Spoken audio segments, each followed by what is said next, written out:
Olá, eu sou o Francisco Pinto Balsemão. Este é o podcast Deixar o Mundo Melhor.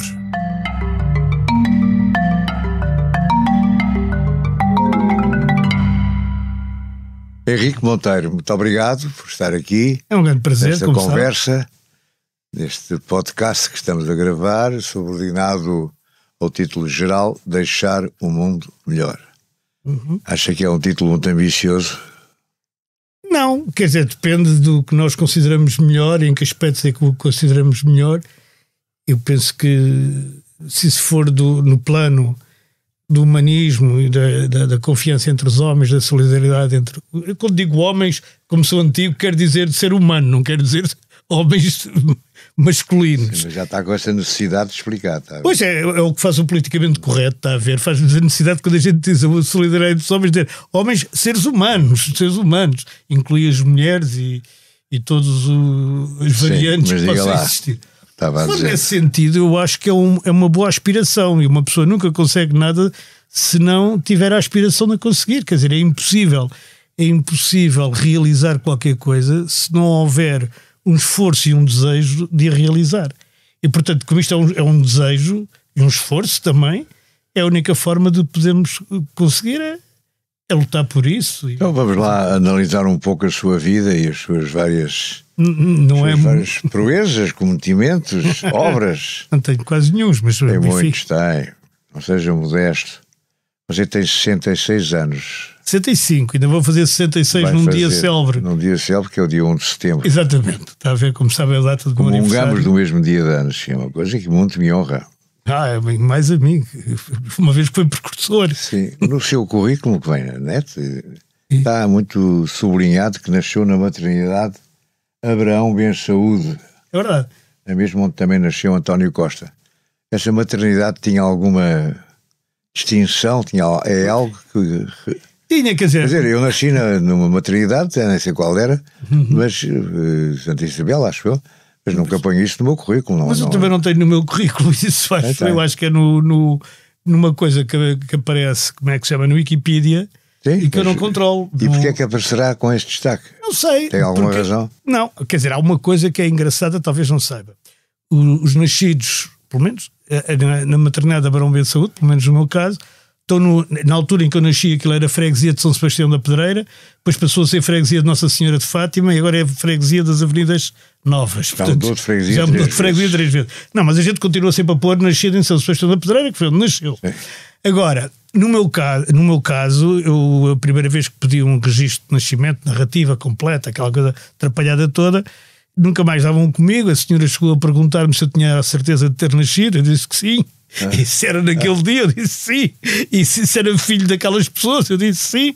E ela disse, mas nasceu aonde? No hospital particular, na maternidade Alfredo da Costa, e foi lá dizendo sítios. Eu disse, não, foi na maternidade Abraão Ben Saúde. E ele disse, mas esses estão noutro livro. Sim. Eu não sei que conclusões é que ia tirar daqui, não sei se eram aqueles que eram descendentes por algum lado de judeus, não eram. Depois o António Costa nasceu lá. Eu acho que foi dos últimos a nascer lá. Sim. Penso que eles, depois de terem dado a luz ao António Costa, acharam que não podiam fazer ou melhor ou pior. Agora fica à consideração de cada um. A seguir vai para o Colégio Moderno, mais ou menos. Vai logo a seguir. Mas... Quase logo. Sim, quase logo. Eu passei muitos anos no Colégio Moderno. É quantos? Verdade. Mais ou menos. Uns 11 ou 14 ou assim. Coisa. E o Colégio Moderno, na altura, era orientado por Maria Barroso. Não, quando eu entrei, pelo Dr. João Soares, pai de Mário Soares, sogro da doutora Maria de Jesus. Mas depois, de facto, a meio caminho, andava eu no terceiro ano ou no quarto, o Dr. João Soares faleceu. Aliás, o Mário Soares veio cá a Portugal, estava exilado, não é? Veio cá a Portugal por causa disso, e depois lembra-se que houve ali uma atrapalhada e ele teve que voltar para Paris, e ficou de facto a doutora Maria de Jesus como responsável do colégio, naquela parte da minha juventude em que já sou mais consciente politicamente, não é? Em 69 ainda andei a distribuir votos da CLD à porta da secção de voto da Meixoeira, porque não havia gente suficiente do Nessa altura ainda estava no Colégio Moderno. Claro que estava. E é uma educação diferente do Colégio Moderno? Contribuiu alguma coisa para o moldar, tal como é hoje em dia? Acho que sim. Olha, primeiro as turmas eram pequenas, coisa que não acontecia em muitos liceus, penso eu. As turmas eram pequenas, turmas de 10, 12 alunos, algumas talvez 15, e segundo os professores, que eram no geral pessoas impedidas por qualquer motivo político ou semelhante de ensinar na escola, no ensino oficial, eram excelentes professores. Eu tive excelentes professores. Quem é que se lembra? Destaca um ou dois. Chapa, do professor de matemática, que era na altura o diretor do colégio, o diretor pedagógico, estamos a falar, que era o Dr. José Luís Costa, que foi um homem que me fez ir às aulas de matemática até ao 7º ano, apesar de eu ter ido para letras, não é? Não. E eu continuei a tentar aprender matemática porque ele era fabuloso. O outro professor que eu nunca esqueço, olha, o Gastão Cruz, que foi meu professor de inglês. Agora morreu agora, faleceu agora. Mas também, por exemplo, o professor de Filosofia e de História, que era o doutor, ele chamava-se Spínola, mas não tinha nada a ver com o que foi presidente de Spínola, que era um belíssimo professor de Filosofia e de História, muito engraçado, e depois variadíssimos. E, portanto, o Colégio Moderno dá-lhe uma boa preparação para a universidade. E vai para letras. Porquê é que escolhe letras? Olha, isso é uma pergunta que eu, sinceramente, tenho que responder. Para responder com toda a verdade, é porque achei que os livros de Direito eram muito grandes. Eu via aquela gente, como sabe, o Colégio Moderno ali ao lado da cidade universitária, onde está a Faculdade de Letras e a Faculdade de Direito. O meu avô era advogado, mas não tinha sucessores advogados, não é? E andou-me a empurrar toda a vida para ser advogado.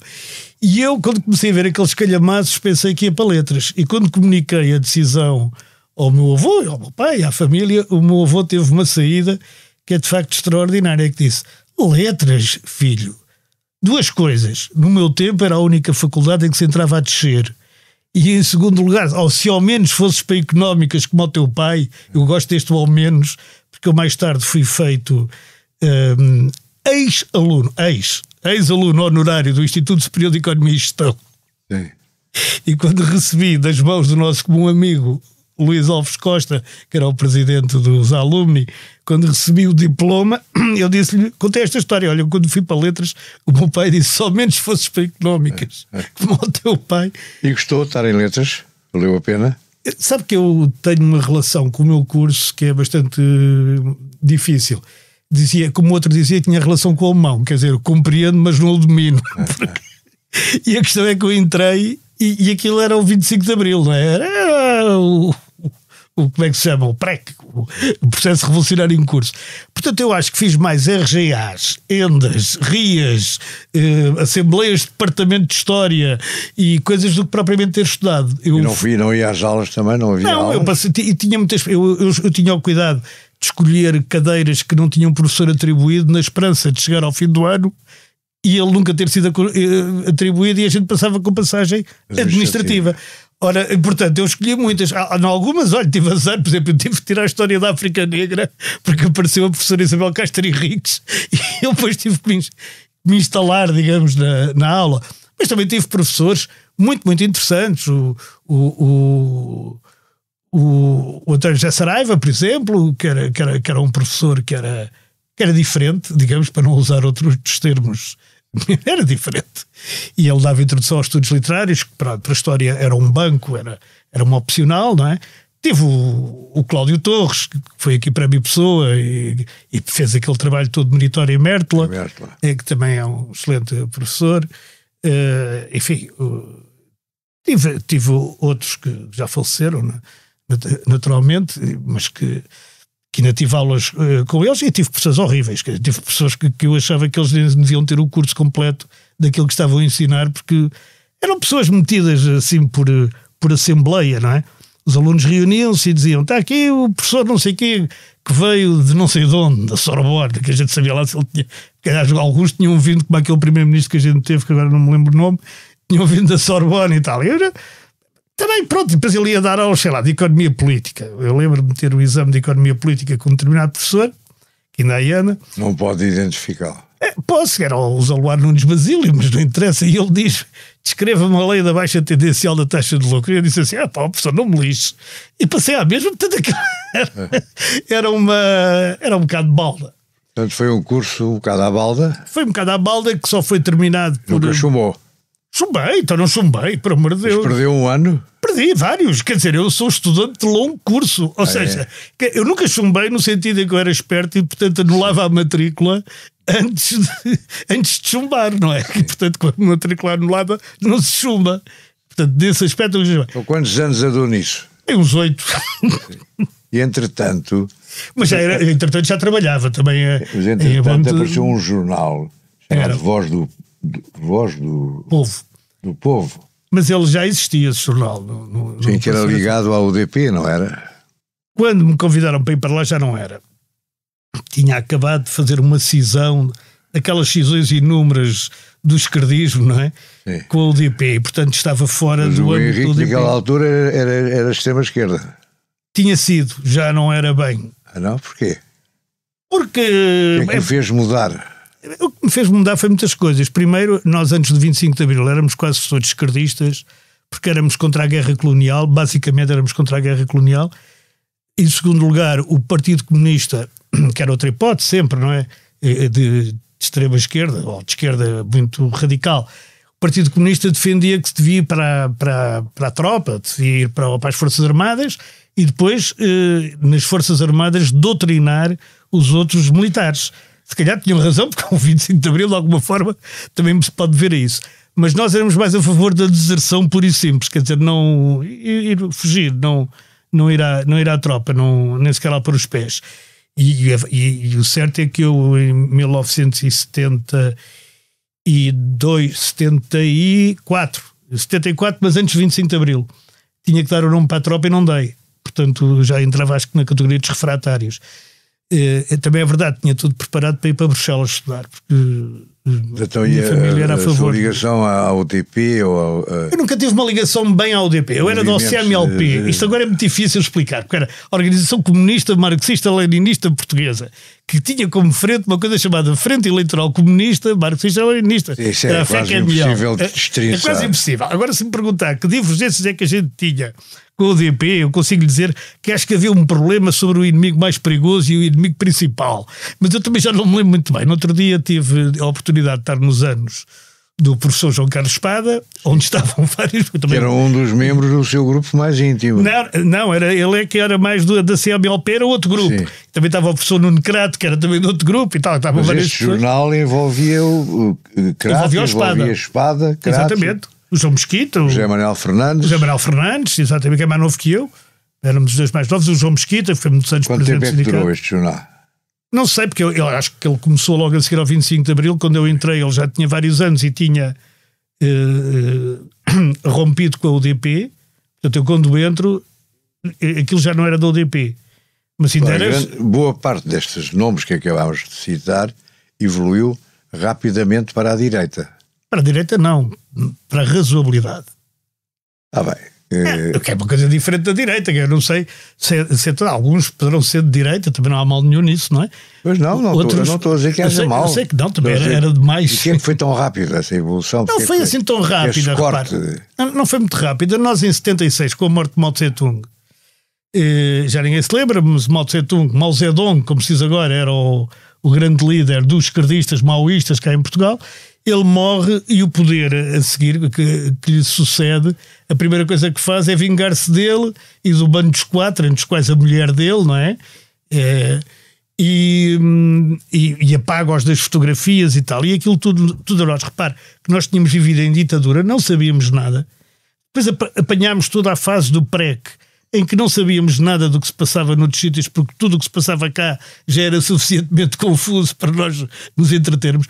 E o Mao Tse-tung morre em 76, num período de normalização já da democracia portuguesa, não é? E quando ele morre, nós percebemos que andávamos enganados. Quer dizer, nós acreditávamos, eu pelo menos acreditava que aquelas palavras de ordem, que mil flores desabrochem, que 100 escolas rivalizem, significava que havia um debate público, que havia um debate a sério. Depois começámos a perceber que aquilo era uma ditadura tão má ou pior do que a ditadura da União Soviética, e fomos-nos afastando. Em grupo ou um de cada vez? Foi mais ou menos um de cada vez, alguns em grupo, mas também muitos um de cada vez. E sobretudo, nós percebemos uma coisa que eu acho que é ir ao fundo da esquerda. É que uma doutrina, ou uma ideologia, se quiser falar assim, que que seja unívoca, ou que seja, que tenha uma explicação para o mundo todo, como é o marxismo, é necessariamente totalitária. O Henrique Monteiro, entretanto, depois vai para o Porto trabalhar... Não, eu trabalhei sempre em Lisboa, para o Jornal do Porto, sim, mas em Lisboa. Sim, e depois foi para o Porto? Não, eu nunca vivi no Porto. Trabalhava em Lisboa? Trabalhava em Lisboa para o Notícias da Tarde, para o Jornal de Notícias, que eram os jornais do Porto. E, portanto, nunca viveu no Porto? Nunca vivi com pena minha, que eu gosto muito do Porto, mas nunca vivi. As suas raízes, no entanto, são Beirãs, são Viseu, Vila Nova de Paiva. Vila Nova de Paiva mesmo, ali de todos os estados. E atualmente até é proprietário rural em Vila Nova de Paiva. Proprietário rural é uma coisa que só estou disso para gozar comigo. Eu tenho uma casinha com um terreno à volta. É um terreno que há com uma área aceitável. É aceitável para quê? Não chega para nada. Não esteja a perguntar a mim, nem para o primeiro buraco do Golfo. Portanto, não chega mesmo para nada. E essas raízes beirãs é algo que cultiva bastante. Porque eu gosto das pessoas, gosto da terra, gosto de Viseu. Acho Viseu uma cidade muito simpática para se viver, e é uma cidade média que tem tudo, que tem uma grande cidade, sem ter muitos inconvenientes que as grandes cidades têm. Devo-lhe dizer que se houvesse bons jornais em Viseu, se isso fosse possível economicamente, eu gostaria imenso de ter feito carreira em Viseu. Se isto fosse como nos Estados Unidos, não ter que estar na capital. E gosto da terra dos meus avós, dos meus bisavós, que aliás são todos do mesmo concelho, apesar dos meus pais terem conhecido em Lisboa. E vai lá muito. Vou lá muito, tem lá uma casinha com um pequeno terreno à volta, que não sou proprietário. Lá não há latifúndio, portanto é a primeira coisa que desmente, é a ausência de tal de latifúndio na Beira Alta, que fica nas terras do Demo, como o Aquilino, que era primo do meu avô, lhe chamou, e que são terras do Demo porque justamente não dão nada a ninguém. Um dos seus romances passa-se lá. Um dos meus romances passa-se lá, exatamente. Papel Pardo, o primeiro romance que eu fiz, passa-se lá. E depois, quantos livros é que escreveu depois? 3? 3, sim. Kiribati. Tem o Repórter de Kiribati, antes disso Toda uma Vida, que tem muito a ver com a Guerra Civil de Espanha e com os refugiados espanhóis cá em Portugal. E o Kiribati, que é um grande gozo com o jornalismo e com o aldrabice, em que o jornalismo cai muitas vezes, olha, das guerras e nas coisas. E depois o outro livro, depois tenho aqueles das cartas de comendador, e depois tenho um também que é os grandes discursos da história, que me deu muito gozo escrever, porque são uma série de discursos imortais escolhidos. É uma edição com a Guerra e Paz? É uma edição com a Guerra e Paz, com o Manuel Fonseca, com o nosso amigo Manuel Fonseca, exatamente.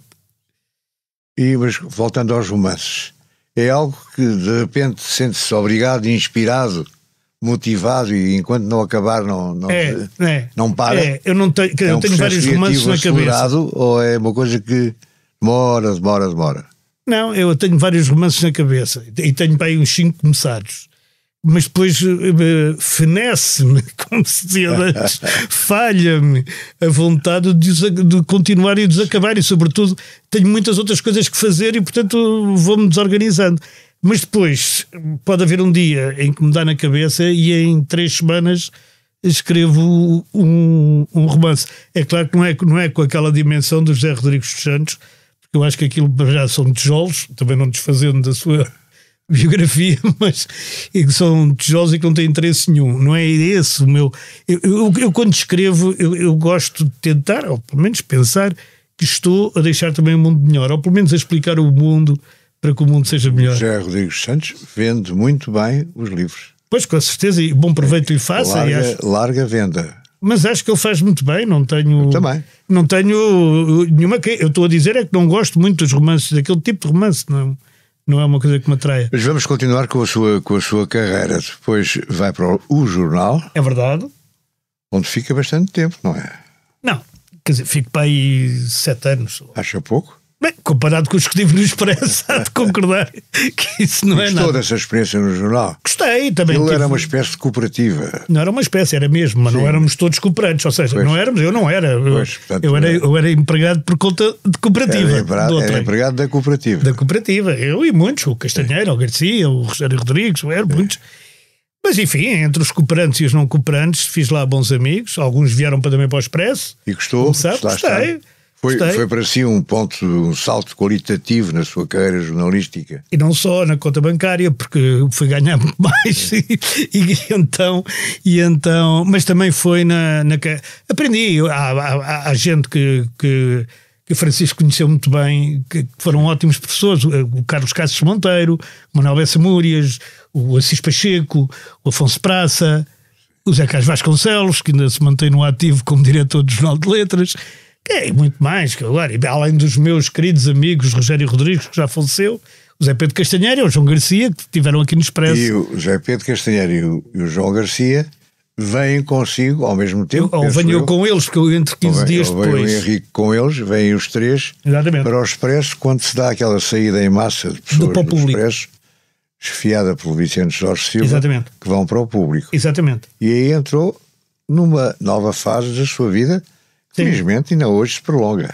E ainda hoje se prolonga, onde também contracenei, digamos, com gente muito interessante e com pessoas que também me ensinaram muito, onde aprendi bastante. E onde, pela primeira vez, não é bem, mas a sério, cargos de chefia no jornalismo pela primeira vez foi no Expresso.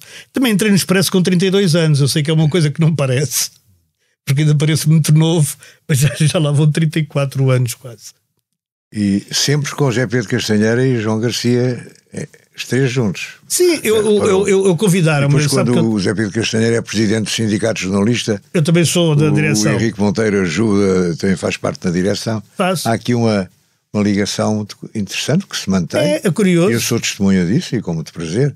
É curioso, eu sou amigo dele, como sou muito amigo também do João Garcia, que também fez parte da direção do sindicato, e eu acho que a nossa aproximação se fez aí. Quer dizer, a minha e o José Pedro Castanheira era no jornal. Sim.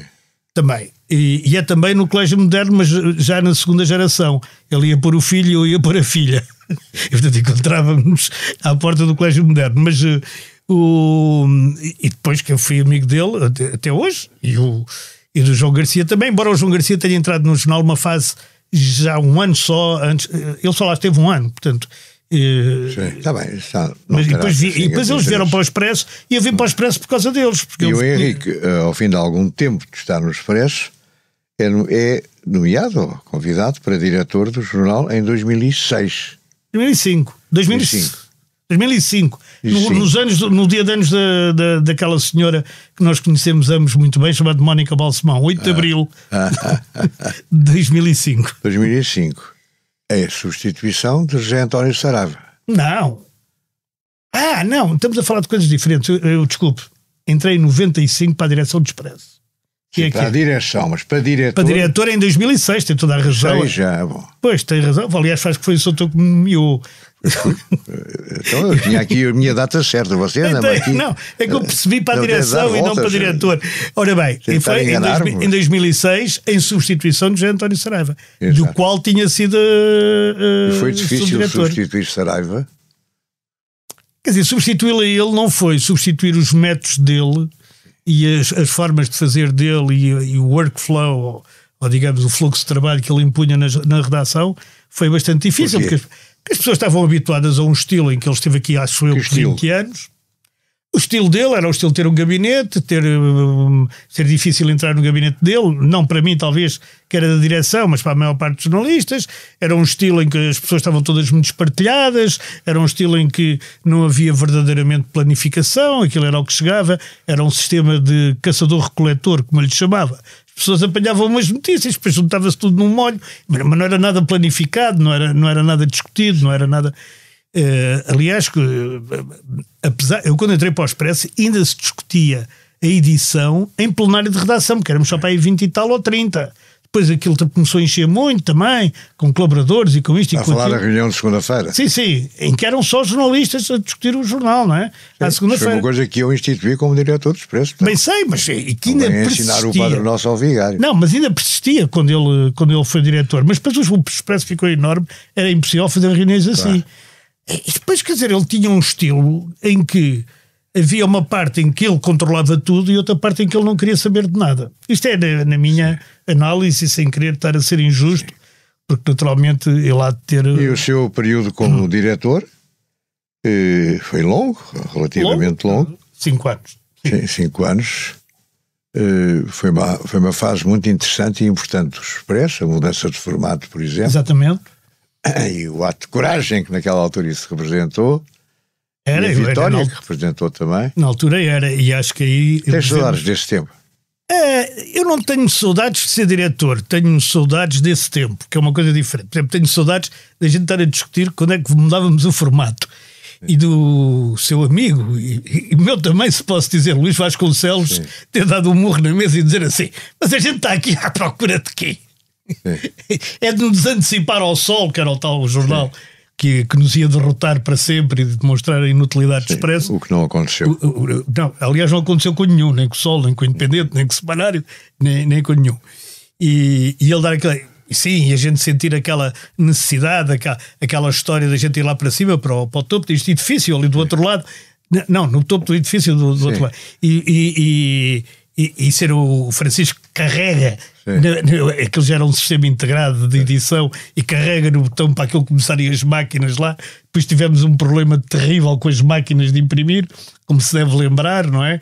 Tivemos que andar a mudar daqui para ali. Mas foi um triunfo. Mas foi um grande triunfo, e eu acho que o Expresso ficou melhor, ganhou muitos prémios.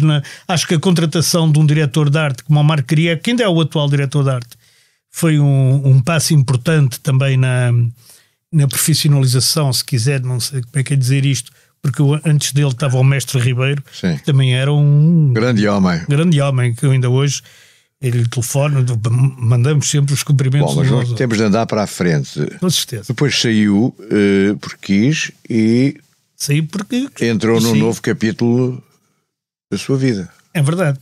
Eu, quando saí da direção do Expresso, eu acho que as pessoas não se devem eternizar nos cargos executivos em absoluto. Quer dizer, como diretor de um jornal. O que não quer dizer que noutros sítios não possa haver pessoas que estão há muito tempo e que façam muita falta sempre. Agora, aquela coisa, quer dizer, aquela ideia, por exemplo, que Saraiva tinha, que se confundia a ele próprio com a coisa e que achava que depois dele o jornal acabava porque o jornal era ele. Quer dizer, eu acho que uma pessoa nunca deve chegar a esse ponto. E eu fiz sempre toda a minha vida, todos os esforços, para nunca chegar ao ponto de me confundir a mim próprio, que sou uma pessoa divertida e que me gosto de divertir, e não é? E ver os filmes e ver os copos e tocar piano e fazer livros quando me apetece e escrever e isso tudo, com a coisa onde eu estou. Quer dizer, eu não sou o Expresso não sou eu. O Expresso sobrevive para além de mim, não é? E eu sou uma pessoa diferente, ainda me mandam mails a protestar com coisas que saem no Expresso e que eu tenho que responder, mas eu não sou diretor desse jornal há 12 anos ou há 11. Agora, entretanto, começou com as cartas de recomendador. Isso foi em 1990. Pois, já tinham começado. Quando eu fui para diretor há 15 anos. Já duram desde 1990. Sim, há 32 anos. Consegue todas as semanas ter imaginação. Isso aí é um favor seu dizer que eu tenho imaginação todas as semanas.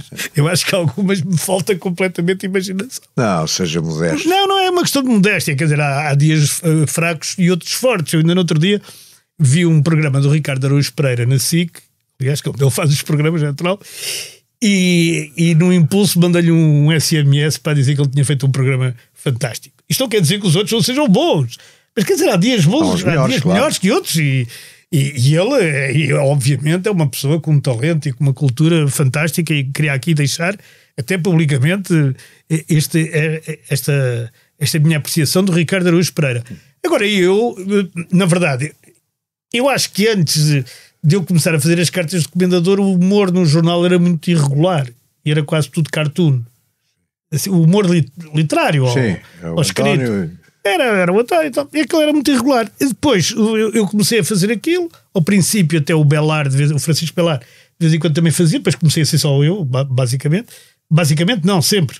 Acho que a Clara Ferreira Alves também escreveu e assim, às vezes eu pedia para me escreverem para mim, porque estava numa guerra qualquer, porque eu também tenho essa faceta de ter andado em guerras. Repórter de guerra. Exatamente. Cada um tem as suas preocupações, não é? As senhoras têm a preocupação de que é que combina e o que é que não combina, se estão bem pintadas e penteadas ou não. Aos cavalheiros, que depois têm outras preocupações, se não lhe querem tirar o lugar. E depois há um homem que não tem preocupação nenhuma, que é o Pedro Adão e Silva, e que só pensa, ainda bem que esta quarta-feira, que fosse para a próxima, perdia o Benfica-Liverpool. Mas olha, no meio disto tudo, você foi ocupando agora a penúltima página do primeiro caderno. Eu não fui ocupando, me propuseram-me escrever.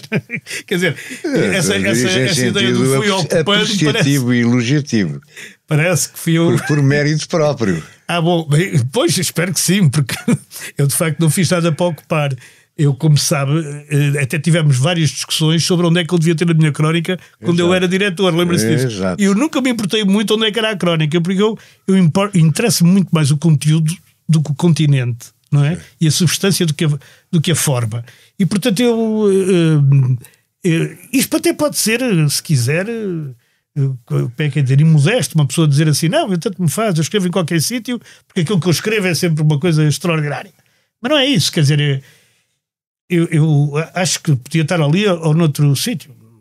Aquela sua página, também obriga a puxar bastante pelos temas, pela cabeça, pela variedade, e depois tem muitas frases, tem temas mais pequenos, quer dizer... Obriga a ter disciplina, sabe? Eu tenho que pensar qual é o texto grande, quais são as coisas mais pequenas que estão relacionadas com o texto. Vai de carro e lembra-se de uma coisa e grava, não sei. Não, isso eu não gravo, mas escrevo no Notes do iPhone, que eu depois posso mostrar-lhe, vou escrevendo isto, e depois e há mais isto.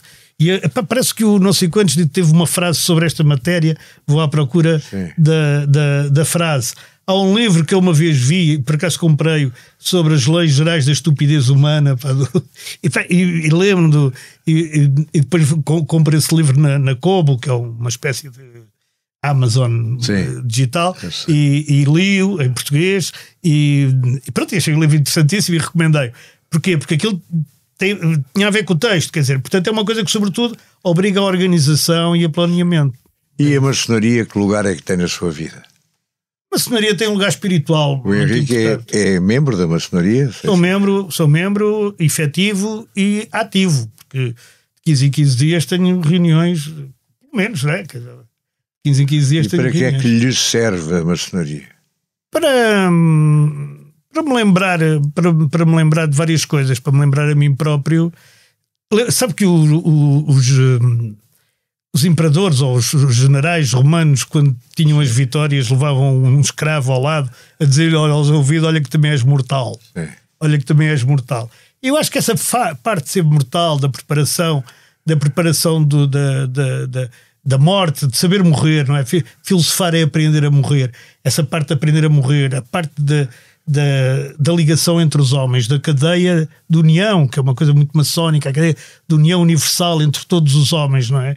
Que é uma coisa que é utópica. Sente-se bem, sente-se confortado. Sinto-me com o meu amigo Germano de Sousa, que também já veio aqui e também já disse que era da maçonaria. Certo. Somos homens bons, eu acho que somos. Há lá uns vigaristas também. Não há coisa onde não haja. Em toda a parte, não é? Com certeza. Mas a sua tendência associativa é grande, não é? Agora, por exemplo, está envolvidíssimo nas sedes. Sim, temos falado sobre isso. Da Comissão Coordenadora.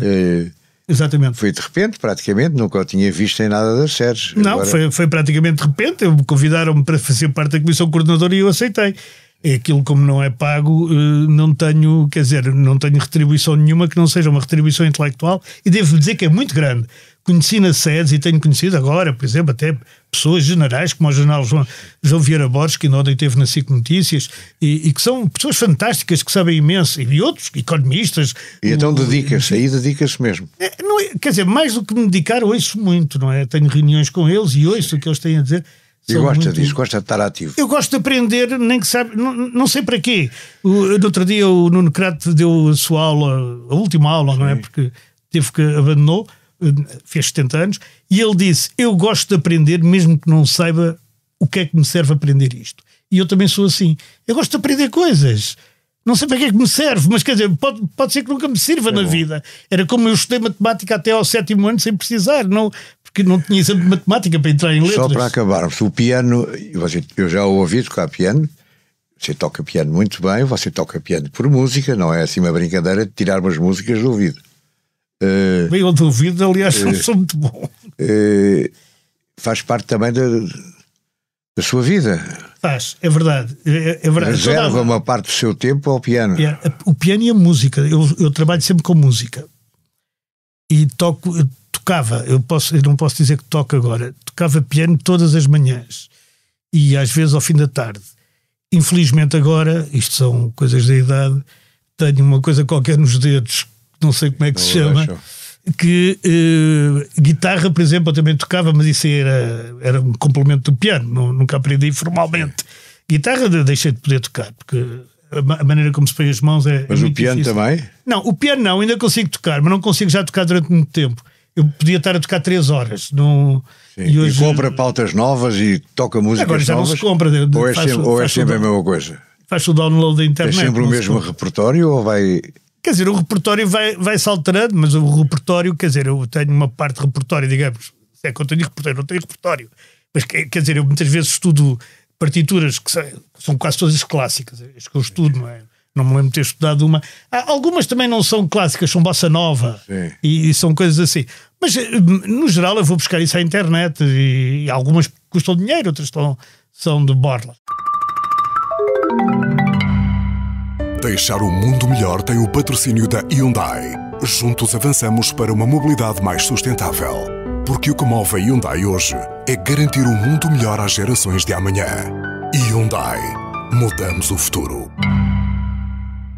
Estamos a chegar ao nosso tempo pelo seu trajeto, que acabamos aqui de ouvir, e que é muito rico e muito variado. Deixou o mundo melhor, ou procurou deixar o mundo melhor em várias áreas. Tem um objetivo principal agora, daqui até ao fim da sua vida? Tenho, quer dizer, o meu objetivo principal talvez seja aquilo que os fundadores dos Estados Unidos chamaram The Pursuit of Happiness, quer dizer, fazer a demanda da felicidade, não é?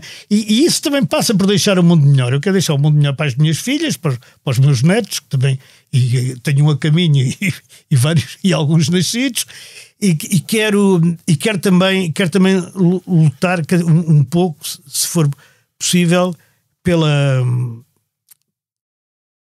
por mais ética nas relações políticas e por mais ética nas relações entre as pessoas. E também pelo interior do país. Não é regionalização ou deixar de ser regionalização. É compreender-se que isto é só Lisboa, como se costuma dizer. São duas boas causas. Muito obrigado. Consigo mais também. Muito obrigado.